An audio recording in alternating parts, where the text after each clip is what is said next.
Danas je znači jedan revijalni turnir, malo nogometni, gdje smo odlučili pozvati 4 ekipe. Tako reći dobrotvorne svrhe, jer sav prihod ide znači, za pomoć rada Malonogometnog kluba Petrinjčica. A u kakvoj je situaciji Malonogometni klub Petrinjčica? Zašto je potrebna pomoć?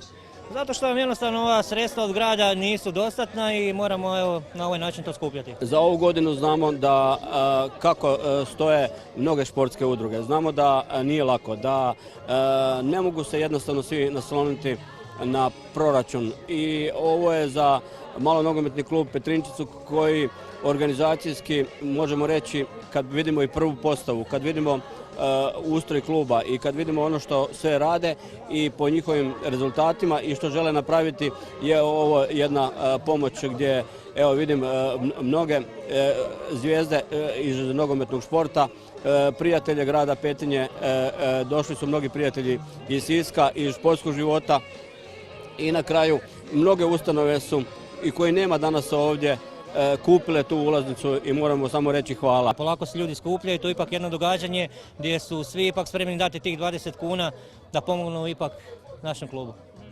Kako ćete onda to utrošiti? Pa u nastavak znači prvenstva, jednostavno, u dalje takmičenje. Nas suci izađu 2500 kuna, recimo za seniore 1500 kuna, za kadete, gostovanje, neću ni pričati, trošak goriva, prehrane, ishrane i takve stvari.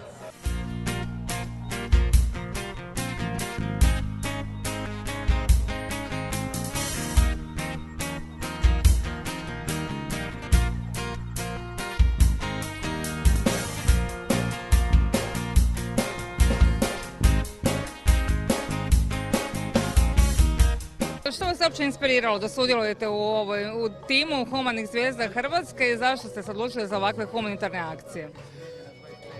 Pa razlog je jednostavan, zato što ovi ljudi koji su u Humanim zvijezdama su stvarno izvrsni ljudi prije svega i rade, imaju dobar cilj, imaju dobar plan. Mi smo danas, ja mislim, negdje 97. 8. utakmica humanitarna, napravili smo jako puno, gdje god kome treba pomoć, gdje god se možemo, odazovemo se, tako da, eto, to je cilj. Uglavnom smo pomagali onim potrebitim, pogotovo djeci sa ne znam, za razne potrebe, tako da i danas evo prilika da se pojavimo tu, da odigramo tu utakmicu, da se skupi nešto za onom kome je potrebno.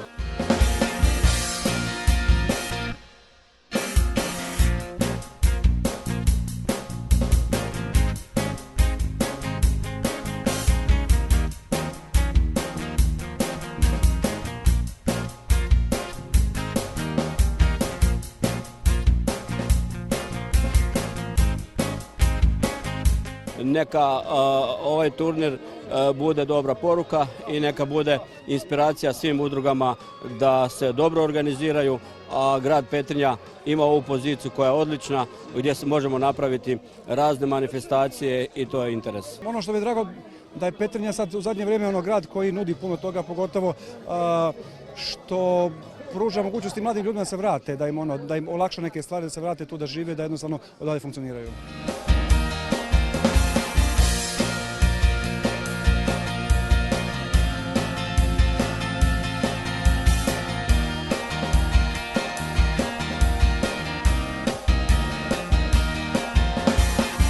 Petrinjčica ima jednu tradiciju koju evo, mi dalje nastavljamo. Koliko je duga ta tradicija?